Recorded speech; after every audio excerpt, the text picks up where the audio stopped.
Regardons un peu ensemble ce qui s'est passé. Nous sommes dans le chapitre 11 du livre de Nombre. On a vu plutôt comment est-ce que Dieu avait envoyé le feu pour détruire le camp. Et juste après, le peuple commence encore à se plaindre. C'est-à-dire que Dieu a sorti le peuple d'Égypte. Il a fait des signes et des prodiges. Même les peuples environnants là avaient peur du peuple d'Israël à cause de comment est-ce que Dieu avait déployé sa puissance, des choses que Dieu avait fait pour libérer ce peuple-là de l'esclavage. C'est-à-dire que Dieu, à un moment, a décidé de frapper. Il a envoyé le feu pour détruire le camp.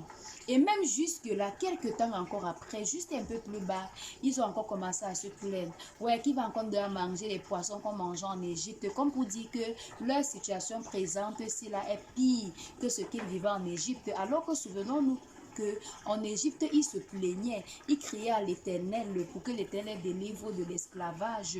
Maintenant, quand Dieu les délivre, ils commencent encore à se plaindre. Ouais, où est-ce qu'on va trouver le poisson, la viande à manger? Et ce qu'ils ont fait, c'est que chacun est sorti, resté devant sa porte. Ils ont commencé à pleurer. Et Dieu a clairement vu que le peuple le rejetait. C'était pas contre Moïse parce que cette situation a vraiment affecté Moïse. Et puis Moïse a demandé à Dieu, mais est-ce que je vais porter la charge de tout ce peuple-ci? Et on a vu ce que Dieu a fait pour alléger la charge que Moïse portait. Et on va commencer, alors plus tard, Dieu va véritablement envoyer les cailles. Mais ce qui va se passer, c'est qu'à peine ils ont fini de manger les cailles, là, Dieu va les tuer. Pourquoi? Parce qu'ils faisaient toujours preuve de manque de foi. Non seulement dans leur plainte, ils rejetaient Dieu, ils préféraient être en Égypte que d'être là où Dieu était en train de les amener. Si nous interpelle encore par rapport à notre attitude quand les choses ne vont pas bien, Dieu ne nous reproche pas de demander. Par contre, il nous reproche la façon de demander. Mais la Bible ne dit pas que Dieu va nous tuer parce qu'on a mal demandé. Il dit que si on demande, mais on ne reçoit pas. Parce qu'on demande, c'est pour satisfaire notre propre plaisir. Mais il nous conseille quand même de demander. Il dit, demandez, vous sera donné. Frappez et puis on vous ouvrira.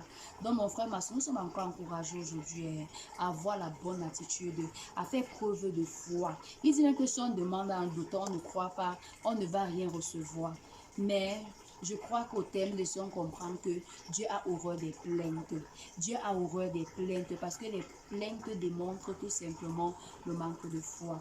Alors que le Seigneur nous fortifie, que le Seigneur nous donne d'avoir davantage confiance en lui, que le Seigneur nous donne d'avoir confiance dans le processus et véritablement que devant les situations de nous plaindre, qu'on apprenne plutôt à demander. Tu es béni au nom de Jésus-Christ. Shalom.